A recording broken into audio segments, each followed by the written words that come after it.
invention that changed the war.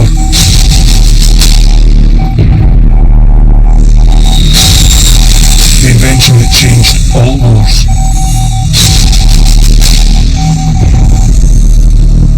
Ingenious, impersonal, totally overwhelming. This, the machine gun. A weapon that could fire 10 bullets per second. Lethal at a distance of 3 kilometres. A machine of mechanical annihilation.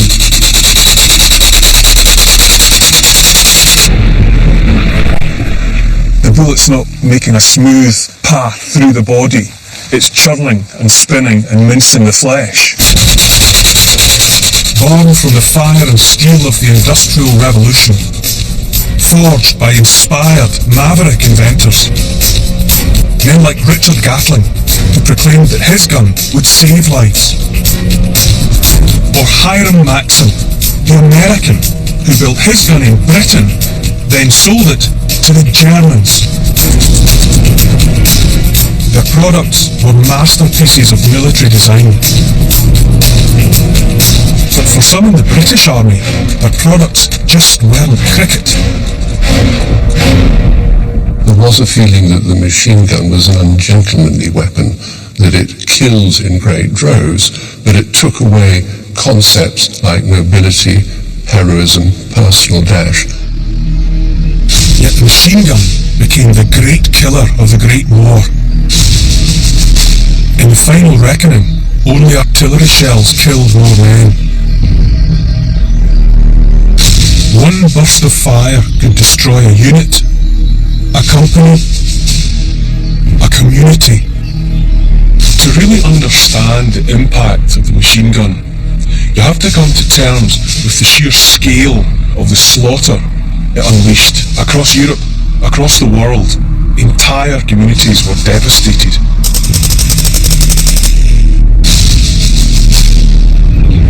From the farthest corners of Britain, young men, their friends and brothers, lost their lives to this new, terrifying weapon.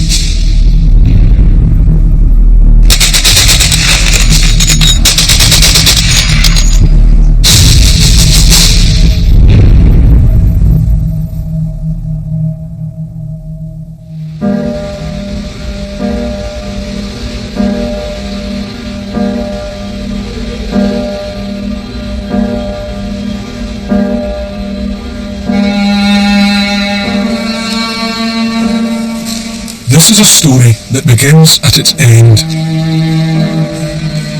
A story that begins with the victims of the bloodiest war the world had ever known.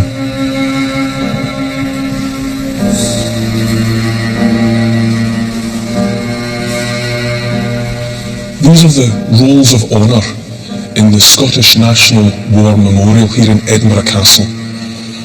These books are really just lists of name after name after name. Husbands, sons, brothers. The scale of it it's heartbreaking to look at. And what you have throughout all the books are repeated, localised clusters of deaths. Now, if I look through here, for example, you have Arthur Cunningham from Howick, and he died in the Dardanelles on the 12th of July 1915. And directly below, there's Eli Cunningham, born in Howick, died on the Dardanelles on the 12th of July 1915. And then just over the page, there is Scott Cuthill from Howick, died in the Dardanelles on the 12th of July 1915. Now this pattern of same place of birth and same date and place of death happens again and again and again. To discover why, I'd arranged to meet Trevor Royal, one of Scotland's leading military historians. Two things come together in this particular memorial. One is the monstrous killing power that was unleashed during the First World War. That's because of the introduction of artillery, the introduction of aircraft, and above all, the introduction of the machine gun, which suddenly could kill in huge swathes. Now, this is going to happen in any war, but what is particular about this war is that all the regiments here are solidly territorial. They recruited from communities. So when a German machine gunner opened up on a rifle company from one of these attacking regiments, the odds are that he wouldn't just kill the individual soldiers, but he would also leave a lasting effect on the communities. To understand just how these communities had come to be devastated by the machine gun, I needed to step back into the bloody history of firearms. She's now on full cock. Okay. So when you pull that trigger, that flip will hit the fizzing and it will go off. I've come to an army range near Bath to try out a muzzle-loading Brown Bess.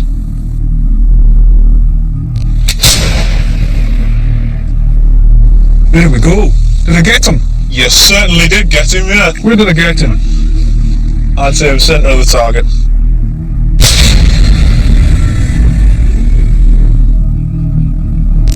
People have been shooting at each other since the 13th century.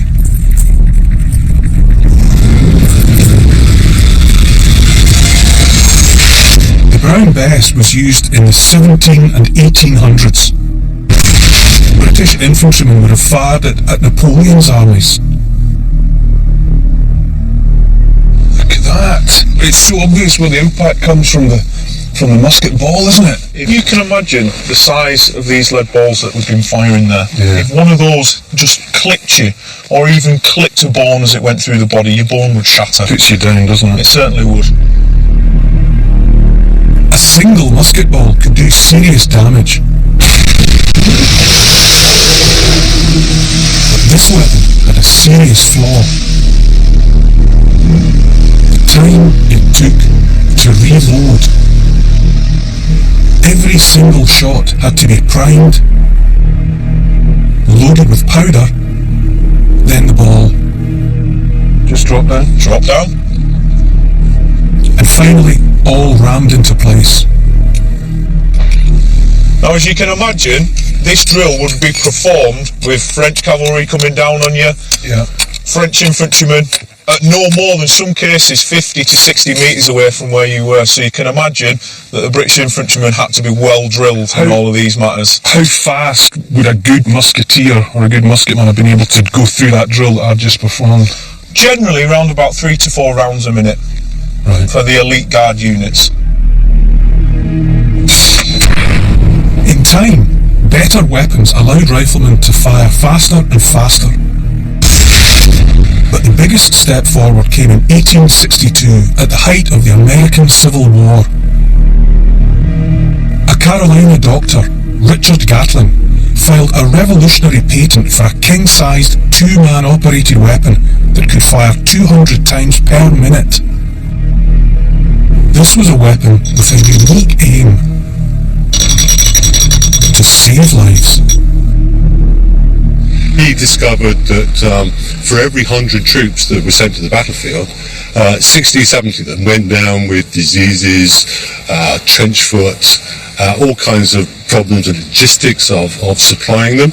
So he said, we've had a gun that was so good that 2 men could operate, we could have a lot less soldiers in the field and therefore a lot less injuries or losses because of disease. First of all, I've got to explain the reason that Gatling made this with 10 barrels is because to fire rapidly with a single barrel, the barrel would get so hot it could even melt the metal. It can cause a lot of problems. So what Gatling came up with was the idea you have 10 barrels with 10 bolts.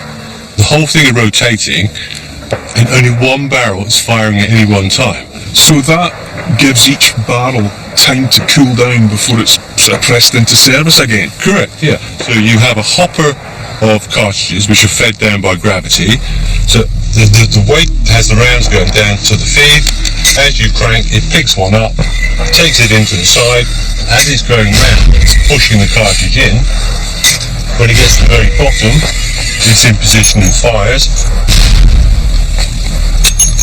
And as it comes back round again, it throws out the empty case and gets ready to take the next one out. So the whole thing is very simple, very straightforward. Do you think he would have had any concept of how devastating and dreadful would be the consequences of this kind of machine? Oh, I'm sure he knew exactly how dreadful, because of being a medical doctor, but I think he really thought that it would be so horrible that people would give up having wars. It would become some kind of deterrent rather than an inspiration for such an awesome weapon that people would be horrified and no one would do anymore. That never worked. It didn't work. Would you like to have a go? Yes. Okay, I'll make it Inevitably, I would like to have a go.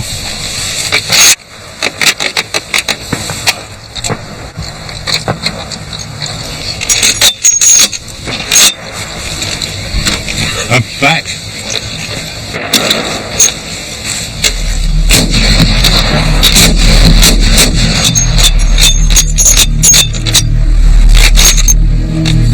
Again.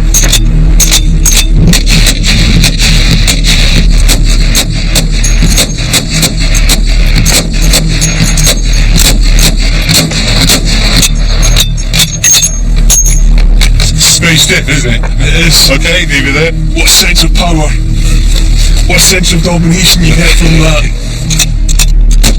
The Gatling was notoriously unreliable and cumbersome, but it was the first gun that could maintain rapid fire. It was truly revolutionary. But it was no overnight success. The story goes that General Custer decided not to take his Gatling guns to the Little Bighorn because they were a bit heavy. Not his best decision, eh? Gatling brought his invention to Europe in the summer of 1867 to the Great Exhibition in Paris. The British military were impressed and secured a license to build their own Gatling guns. And in 1879, Lord Chelmsford took them into battle against the South African Zulus.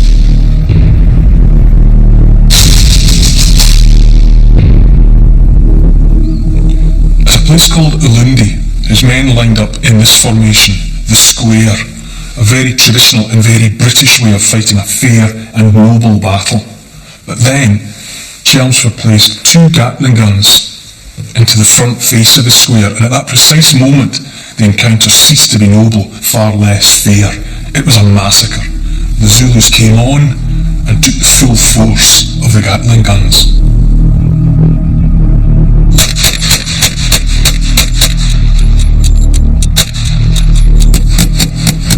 After the battle, a journalist from the London Standard counted 473 dead Zulus within 500 yards of the guns. This was an early and convincing demonstration of the power of Dr. Gatling's invention, that it was the ideal weapon for dealing with colonial unrest, a role it would make its own all across Her Majesty's empire.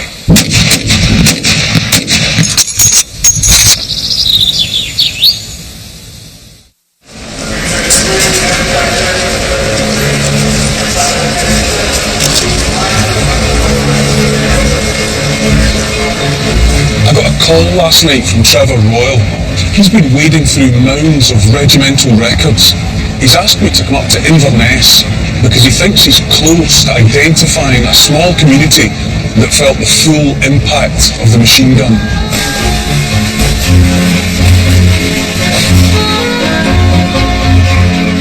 In the aftermath of the 18th century Jacobite risings, the Highlands were occupied by British government forces. Fort George, here on the Murray Firth, was a mighty British garrison.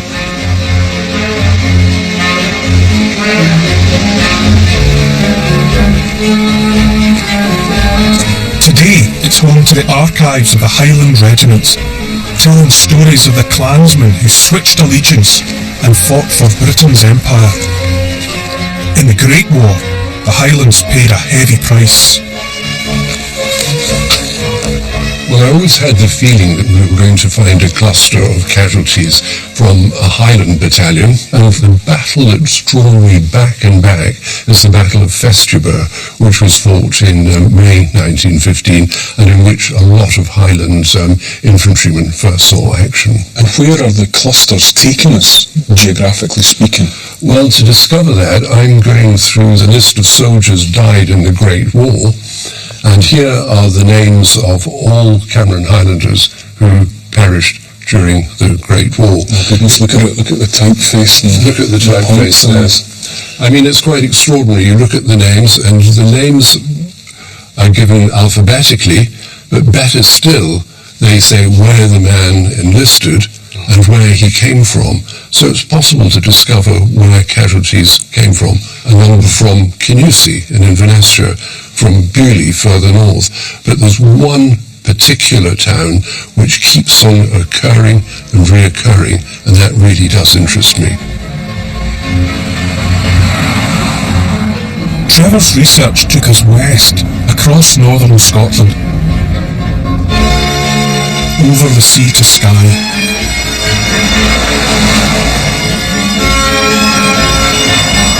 And the little harbour town of Portree.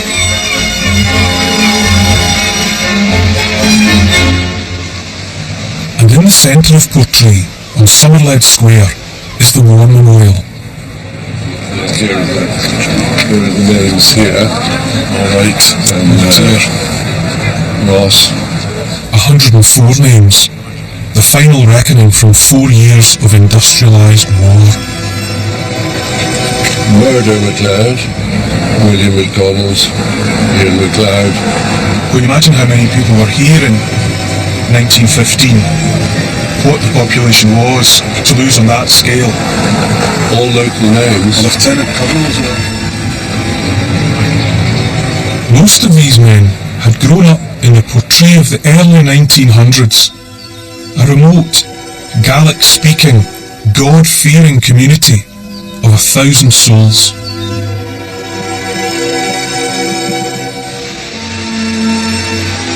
The conditions on the Crofts then were difficult to imagine today. They lived in squalor and poverty, to be quite frank about it. And I think that is one of the reasons why things developed in the way that they did in the early years of the Great War. A special Highland blend of poverty and patriotism had long brought Skyemen to the British colours. And in 1907, the government announced plans for a new army reserve, the Territorials.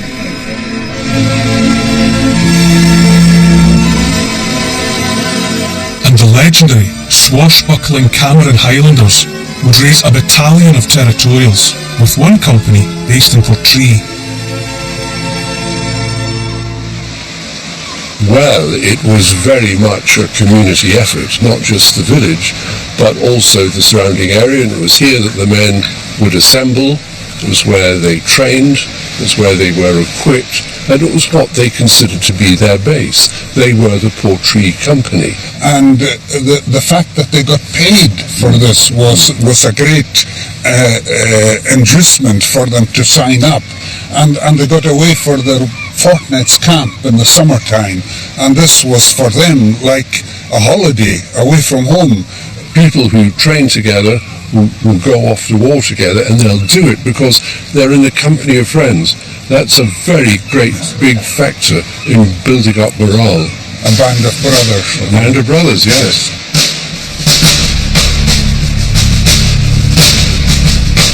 In charge of the Portree Company was the local lawyer, Captain MacDonald, the son of an evicted crofter and a graduate of Glasgow University. MacDonald's right-hand man was a 45-year-old veteran, Company Sergeant Major Willie Ross, the Portree postman, a Highland Games champion. In 1909, MacDonald and Ross had travelled to Windsor Castle to be presented with their new regimental colours by King Edward VII.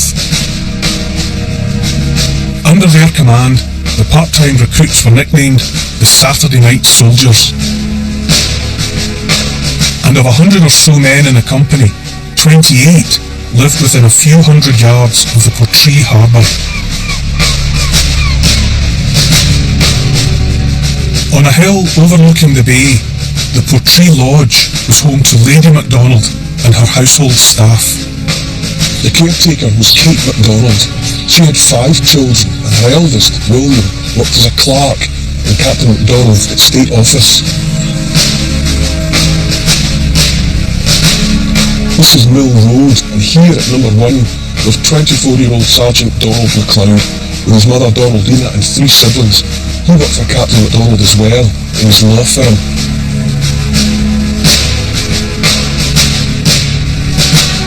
Round the corner is Bosville Terrace.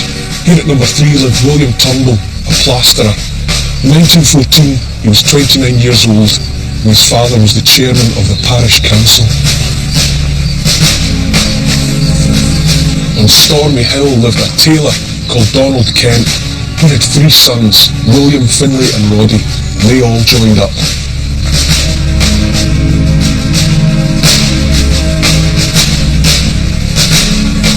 There used to be houses down here, and number 43 Back Wenworth Street was the home of John Grant, a 22-year-old stable boy. He lived with his mum. Down on Bayfield, and from this house, 2 brothers signed up, John and Alec Kennedy. John worked for McBrain's, the ferry company.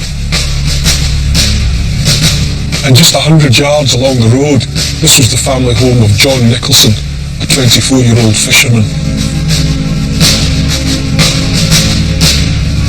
Down here on the harbour was the wartime home of the McFarlane family. Thomas McFarlane was a stonemason. His son, John, was underage when he joined up. And finally, this was the home of Private Charles Sinclair. He was a 21-year-old boatman, and it was said he could navigate by the stars.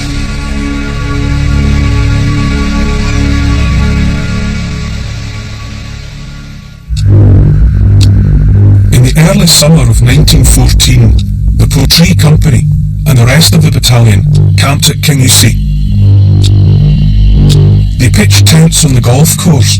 They drilled, trained and paraded. A month later, Europe exploded into war.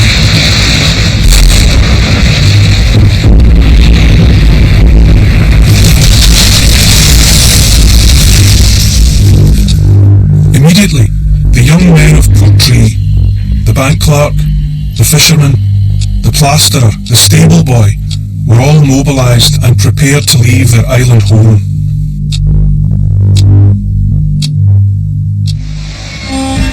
The 28 Portree men were part of a 100-strong company that marched along the quayside here, in their kilts, towards their waiting ship.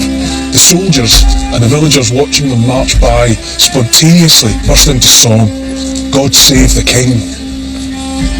They trusted their officers, they trusted their sergeants. By that stage they were pretty well equipped, and they thought they could go across there and beat the Germans before Christmas. The men and women of Skye understood the meaning of farewell. For more than a century they had watched as folk had left from these shores bound for the new world. Often they'd gone unwillingly. So the mothers, fathers and sisters who waved and cheered as the soldiers went off to war understood only too well that the young men didn't always come back. 600 miles south of Skye, the Portree Company found a new home, the town of Bedford, headquarters of the Highland Division. Here, the Saturday Night Soldiers would be trained for the front line.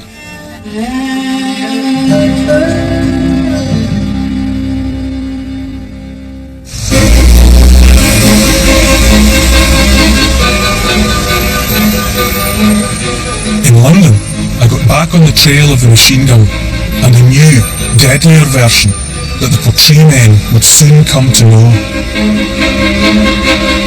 In the year 1881, a a 41-year-old American inventor chose this building in Hatton Garden to begin work on a machine gun that would take his name.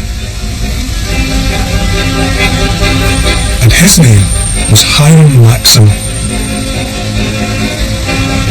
He was born in a very rural part of New England in the United States, and he was a compulsive but self-taught inventor. And by the 1880s, he had designed everything from a mousetrap to gas appliances to actually the first light bulb. How did he progress from things as benign as light bulbs to machine guns? He claims in his biography that he was told by a fellow American, if you want to make some money, invent something that will enable these Europeans to cut each other's throats with greater facility. He came to London and he took up premises in that building over there on the corner. And in the basement of that building, he developed the world's first fully automatic gun. And the words quantum leap are used as a cliche, but really this is what it was. It was a completely new technology. I asked Paul to explain why Maxim's gun was considered so much better than the Gatling, or anything that had gone before. You press on the trigger, and a whole sequence of complex mechanical operations happen inside the gun, which, to simplify, when the first round is fired, the barrel recoils backwards, and it's that movement that sets everything else in motion. The backward movement unlocks the breech block moves backwards, it draws out the spent empty cartridge case and pushes it down a chute to drop out the bottom of the gun. At the same time, it's pulling another one out of the belt that's feeding the cartridges, and that drops down into place, and then the whole thing is forced by springs back into its firing position, and at the same time putting the new cartridge into the chamber of the gun, and simultaneously picking up a fresh one in the belt ready for the next round. Now, all that is done in a split second. One of Maxim's early guns, which has amazed people by firing 666 rounds in a single minute, so that's, in that case, that's about 11 times a second that operation, that complex operation is happening inside the gun.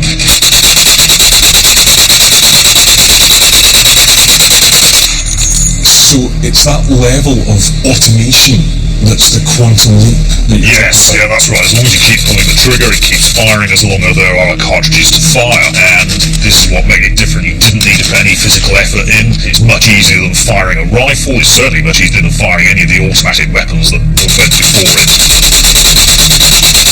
It was an immediate sensation. It was reported in the papers, and the greatest and good in society came round to Hatton Garden to have a look at the gun, and some of them even fired it, including the Prince of Wales, later King Edward VII.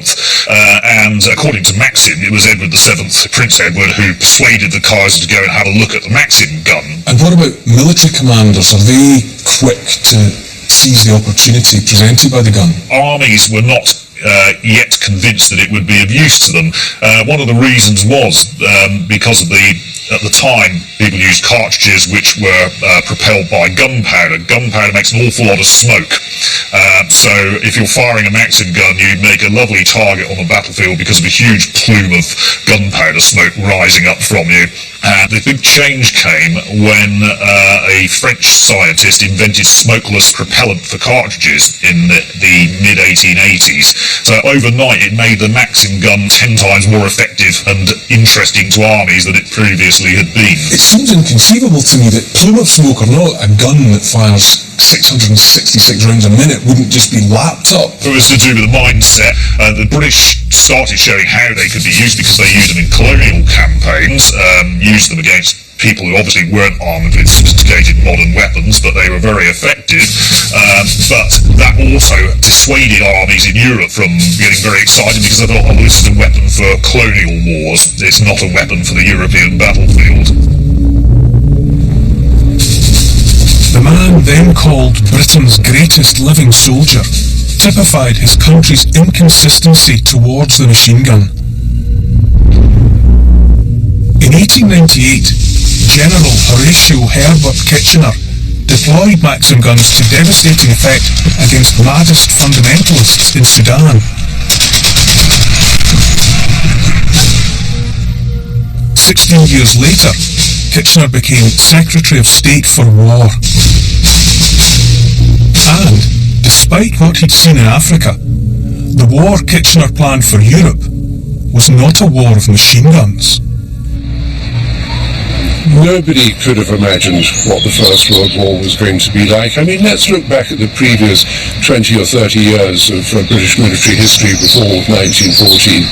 Wars, small colonial wars, wars fought against unequal native opposition. Nobody understood the great industrial power that would be unleashed on the Western Front after 1914. Would it be fair to say they couldn't imagine what the war was going to be like because they were 19th century soldiers confronting a 20th century war? I think the central problem here is that people like Kitchener and his subordinate field commanders who took command of their armies in the field still dreamed of a battlefield where men showed individual dash, heroism, courage, initiative, and that they would lay the conditions on the front for the use of this wonderful, wonderful piece of weaponry which the British had. Not the machine gun, no, but the cavalry, the arme blanche, the horse thundering into the enemy lines and cutting apart the opposition. That's got a much more heroic image than firing lead bullets at serried ranks of men.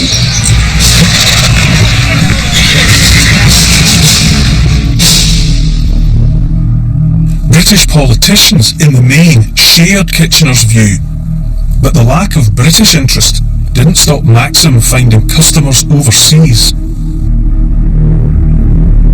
He went off on tours around Europe, showing it to all the powers of Europe, basically, and he showed it to Chinese and so on. So he was showing it all over and would do demonstrations to show how effective a weapon it was. When these countries decided to issue it to their army, they generally made arrangements with Maxim's company to produce under license. So it was surprisingly sophisticated European arms industry, many of whom licensed out their products to their competitors and rivals. And this is indeed what happened with the Maxim gun. It was made under license in Germany. Maxim's gun had been created on these British streets, but it was the German army who would be the first to appreciate its value on the battlefield. In the whole of 1914, British factories produced fewer than 400 Maxim guns. German factories produced 500 every month. This is an army that's thought deeply about it and invested a lot of money. I mean, they began the war with 5,500 of these weapons. They reckoned that each gun was worth 80 riflemen in terms of firepower. Now that can have a distinct effect on the battlefield. And ready to face those German guns were the men of the Portree Company. On the 19th of February 1915, after 6 months of training in Bedford, they began their journey to the front line.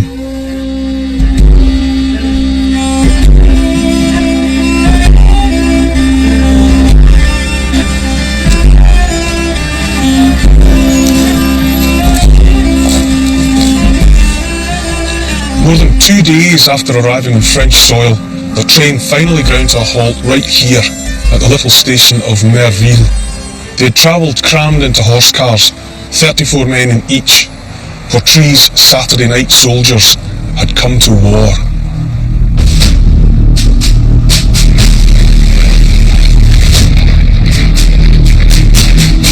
The Territorials had arrived just a few miles from the front line. A whole new and terrifying world. Punctuated by the crash of artillery shells and the rattle of the machine guns.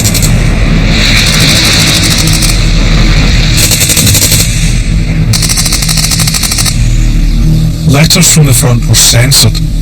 Private John McFarlane, the stonemason's son, painted a reassuring picture for his mother back in Portree. My dear mother, we meet quite a number of soldiers who have been in the trenches, and they tell us they're not half so bad as people imagine. We are quite well, and enjoying the fun immensely. Much love to all, Johnny.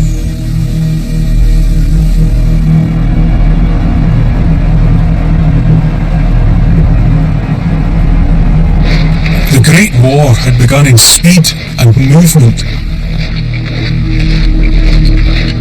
The Germans had attacked Paris and had been beaten back.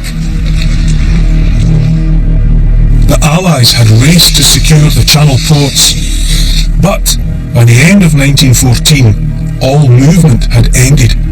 What remained was a tactical stalemate, with the Germans dug into reinforced positions defended by 5,000 machine guns.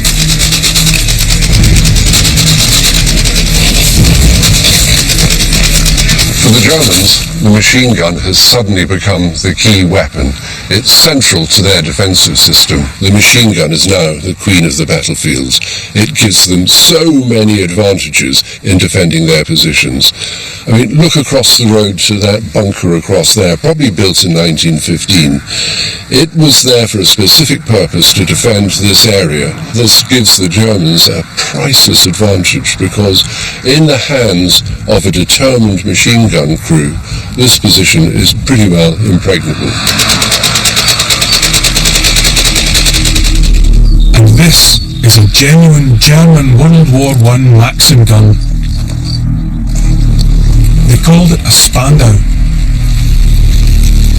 A century old, extremely rare, and still absolutely deadly.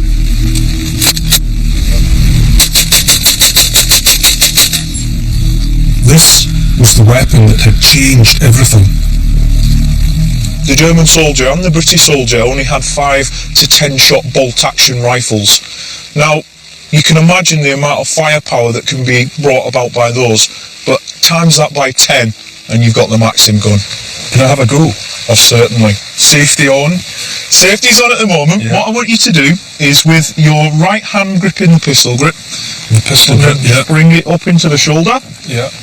Okay, and if you just see there's a little safety catch on the side of the pistol grip there. Pull it back. Yeah. If you now want to align this gun onto the target and then have a couple of bursts.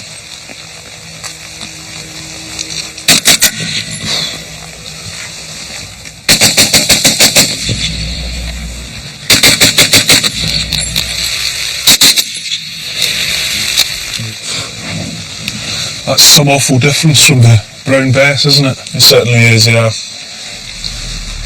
And that would have been the last sound heard by thousands upon thousands of men 100 years ago.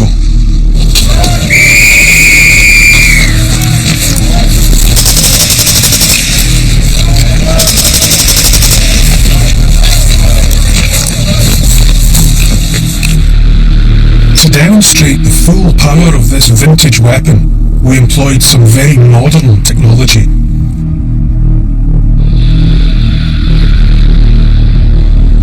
This is a block of ballistic gel. It's a material designed to demonstrate what happens when a bullet passes through human flesh. And we're going to fire this bullet through it.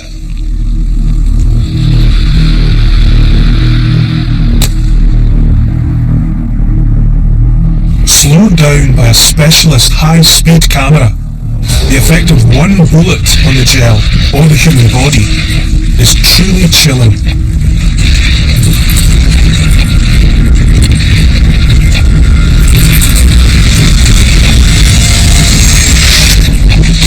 We've got the entry wound now. As you can see, the entry wound is very small, and this replicates what it would be like on a human being.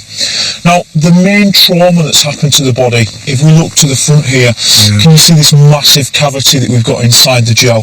This is where the round has entered the sealed unit of the body, and it's created this massive energy moving in there. So that's an open space, or it's churned up flesh. It certainly is. Inside a human being, we've got bones, organs. All of these could be ruptured, fractured, or even broken by that energy, creating a massive trauma within the person. And that's a single bullet. That's a single bullet, yeah. And we'd be looking at a machine gun that can fire hundreds of rounds a minute. Right, here we go.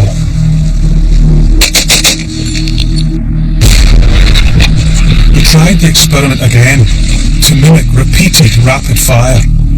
What we discovered was shocking.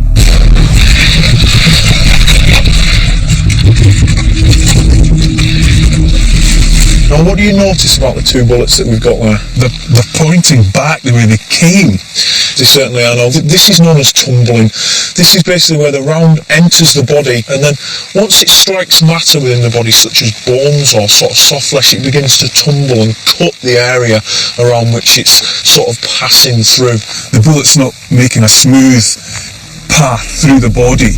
It's churning and spinning and mincing the flesh. It certainly is. This destructive power, this gut-wrenching power, was what the Portree men were set to face.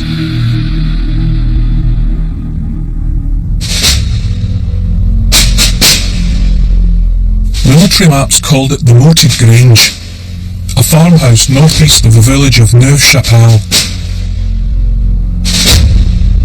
It was here that the Portree territorials would face the German machine guns for the first time.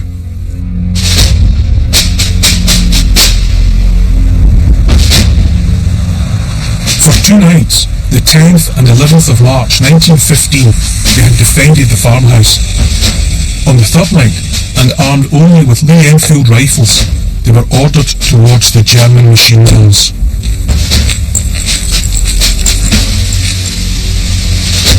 The men were exhausted after 2 nights without sleep.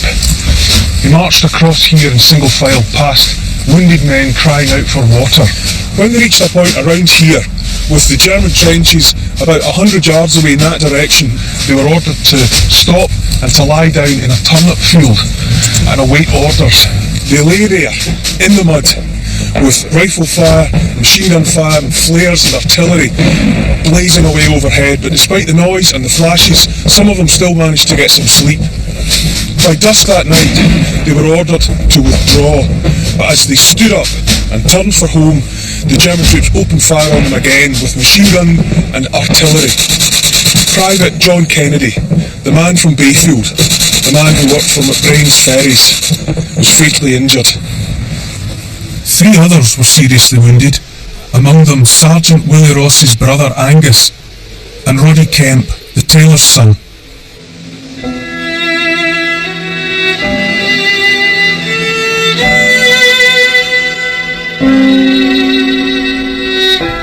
The battle that had raged in these fields, the Battle of Neuve-Chapelle, was a strategic failure at a great cost.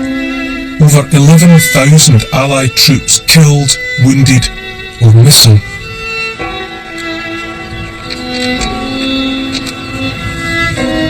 That's an unspent round, cartridge and bullet. There's one that's been fired. Some unidentifiable to me bit of kit. It's quite exciting at first when you spot this stuff, but then you remember what it's all about, and it's this that these fields are sown with. Apart from any crop for people to eat, it's steel and brass and lead from the First World War, and it's stuff like this that was flying around their heads and cutting them to bits.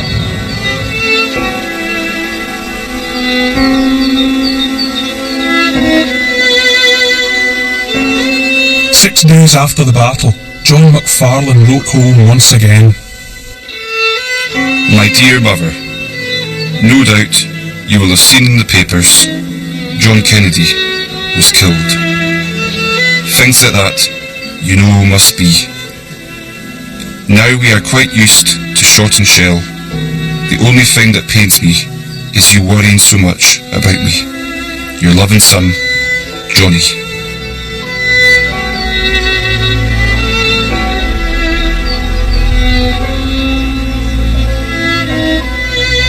After Neuve-Chapelle, the Portree Company were ordered back to the reserve lines. 2 months of relative calm, a time of church parades, of route marches.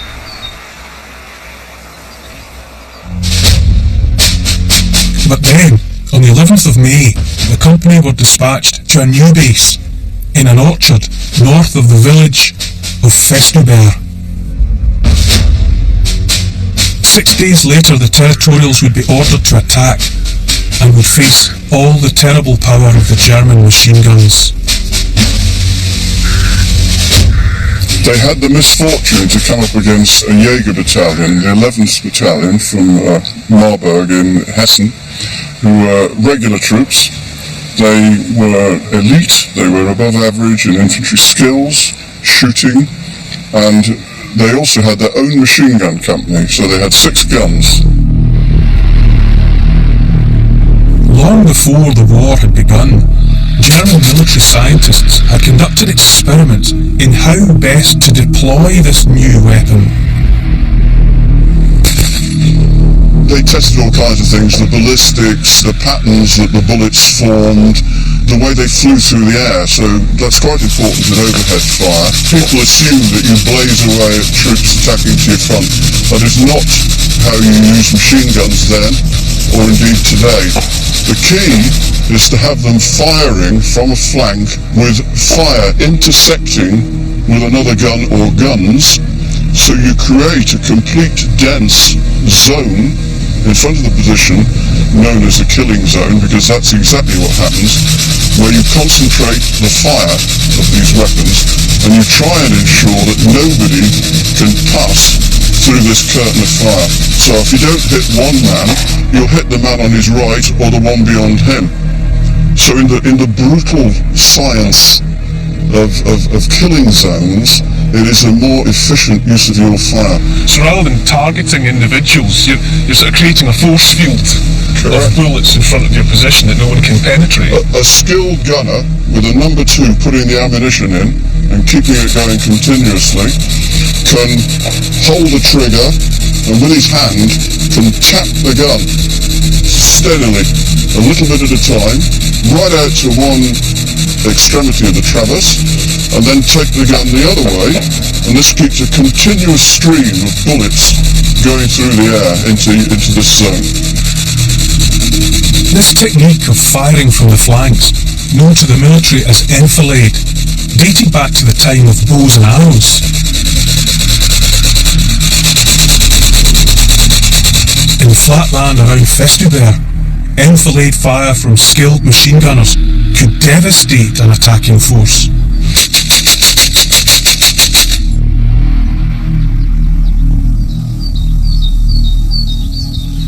What exactly were the Skymen here at Festubert to do? The Skymen were on the south of the British line, and they had a specific objective. It was to attack the German lines, hold it, and maintain their hold on it, the classic task of infantrymen. Can you orientate me on the field here? Where would the opposing forces have been? Well, for the 4th Camerons, this was their target. We can see this line here, that's all that remains of the trench system. It was called a breastwork, because this is very flat country, you can't dig down too deep without getting into water, so it was built up here along this line of grass. This British military map, dated April 1915, has the German breastwork marked, hurriedly, in pencil. 600 yards away, across a muddy field strewn with water-filled ditches, was reference point L4, the very position where the Portree men would begin their attack.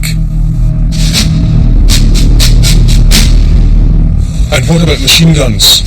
Who had them? Where were they? How were they used? In this particular line, one position was there on the right flank, probably 3 or 4 machine guns there, and here, where we're standing on the left flank, was the other German machine gun position.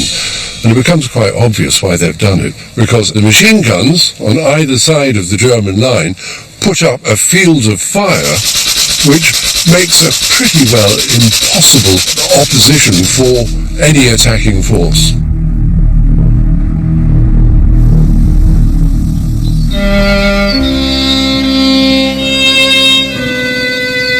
On the 17th of May, just hours before the attack, Company Sergeant Major Willie Ross, the Portree postman, wrote home to his 17-year-old daughter.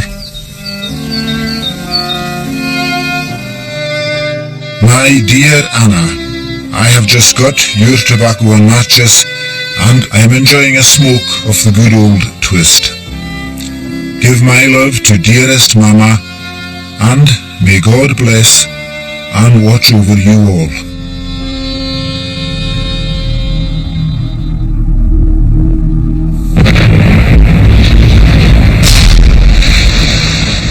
In advance of the attack, the British artillery had launched a colossal 48-hour barrage on the German positions. It was standard infantry practice in the British Army at that time. You lay artillery fire down on the enemy position in the hope that you're going to destroy the breastwork so that the British infantry can then stream through it. And at the same time, you hope that the artillery fire is going to destroy barbed wire, and it's also going to destroy the machine gun positions at either side. Now, unfortunately, that didn't happen, with the result that by the time the Camerons reached the German line, the defences were still pretty much intact. And for an infantryman, that really is dispiriting. At 6:30 p.m, the German Jäger or Hunter Battalion were reinforced by 2 companies of Bavarian reservists. At exactly the same time, and 600 yards across the muddy field, the Portree and Kingussie companies lined up, joined on the right flank by 2 companies from the Bedford Regiment. Their attack was put together in a hurry, so there was no time or opportunity to plan it properly, and they were going over ground that they had never seen. They also had no idea the strength of the enemy, and only a slight indication where there might be some machine guns. At 7:30 p.m, the order was given. First line, 4th Camerons, charge. As soon as they stepped forward, they were engaged by machine gun fire, firing in enfilade. They were in a classic kill zone. The commanding officer, Captain MacDonald, the Portree lawyer, was shot through the throat. His company sergeant major, Willie Ross, ran to assist him. Realising that MacDonald would be doing no more fighting, Ross took command and led a bayonet charge towards the German trench. They got into the trench, 4 German soldiers raised their hands as if to surrender, but when Ross dropped his guard, those same 4 turned on Ross and shot him dead. This cowardly act unleashed Highland fury, and those 4, in fact all the Germans in the trench, were shot and killed. The Portree men had made it, but already 4 of their comrades lay dead and dying in the mud. Under deadly machine gun fire, the Bedford companies had been forced back. Only the Portree men and their comrades from the Kingussie company had made it to the German trenches. 700 miles from home, the Scotsmen had made it as far as this trench. Taking it had been a nightmare. Holding on to it would be harder still. The trench itself was shallow, so it offered scant protection from machine gun fire and heavy artillery. By the early hours of the morning, with no relief in sight, the men were running out of options. The commanding officer, Captain John Campbell of the Kingussie Company, ordered a retreat. Minutes later, Campbell himself was shot and killed, pistol in hand, while attempting to cover the escape. The survivors crawled through the mud and ditches all the way back to the British lines. The retreat would claim the lives of a further 4 Portree men.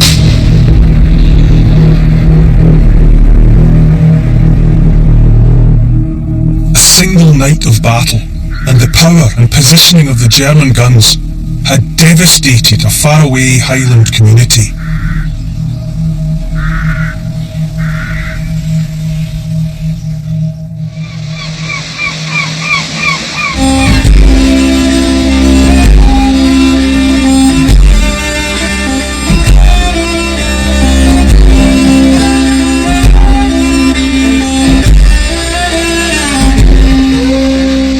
Back in Portree, it was Captain MacDonald's maidservant, Maggie Matheson, who first heard the news. Maggie cried out in a panic. "They're all killed. All the boys are killed in the war."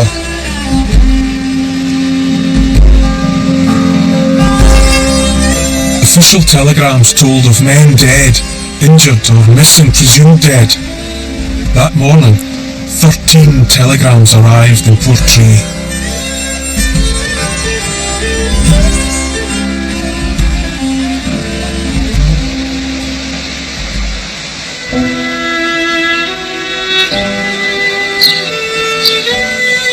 Here, at what was the lodge, Kate MacDonald read that her eldest son William was presumed dead. Back in Mill Road, and here at number 1, Mrs. MacLeod learned of the death of her eldest son, Donald. Into Boswell Terrace, Thomas Turnbull, the plasterer, was told that his eldest son, William, was presumed dead. Here, the family of Company Sergeant William Ross are told of his death. All 3 of Donald Kemp's sons fought at Festubert. Remarkably, all 3 survived. To back Wenworth Street, John Grant, the stable boy, presumed dead.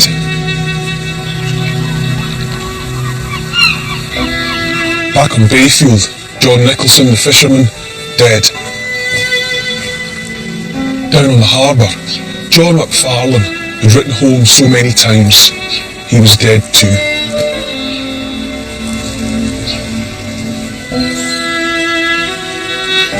And Private Charles Sinclair, the celestial navigator, he was dead as well. A few weeks later, his mum was sent his personal effects, including a tiny shattered compass. Their commanding officer, Captain MacDonald, never recovered from his throat wound. He died in France a year later.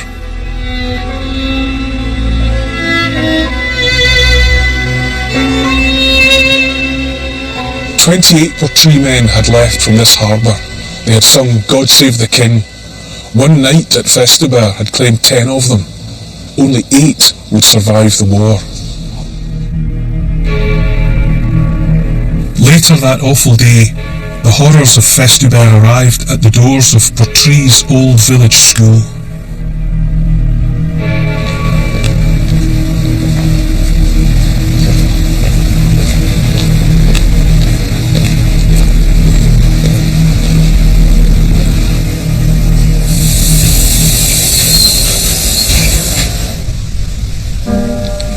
The children would have been taken out of class individually. Their mother would have come to the school, and they would have been told that their dad, or maybe their big brother, was dead.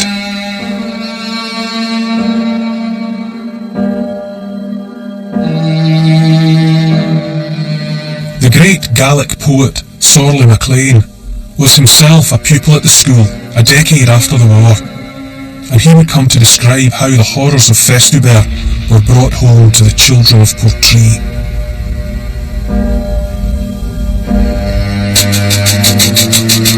Starrerich na Culligan Bekke is Darrerich na Culligan More. Rattle of the little guns and clangor of the big guns. Darnich na Darnich. Heavy doors being shut with blast and crash of tempest. Dorsen, Trommer, Candoon. Whiz and whine of the shells about Festubert, of the mud and bloodshed. Door Estebert, a foil, snevallen. Big heavy doors shutting on many a brave strong young man. Dorsen, Moor, And the children going home, Immel, to weeping Train. or to silence. Er is een gang, de Togachi, Kokonig, een getast.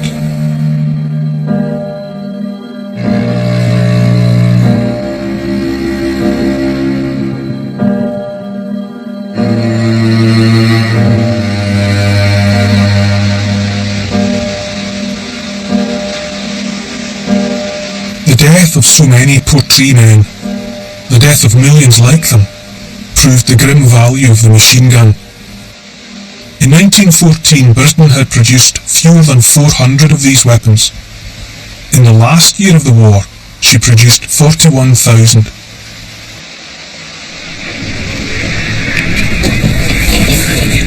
As machine guns came to be used in the British order of battle, so too was it easier for commanders to direct a battle without the terror of sending young men into the fight with only their courage and their bare breasts to protect them. So all this took time, but it was a question by the end of the war of better late than never.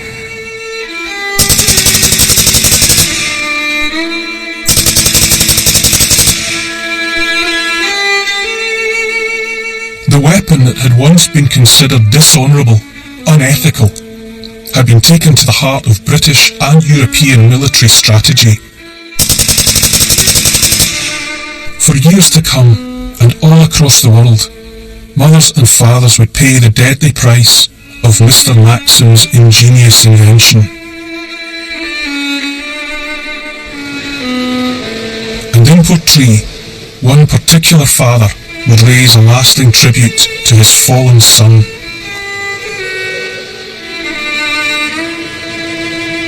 The young letter writer, Private John McFarlane, his body was never found, and it was his dad, Thomas, who built this memorial in tribute to the men of the village and in memory of his son, lost forever to the guns of Festubert.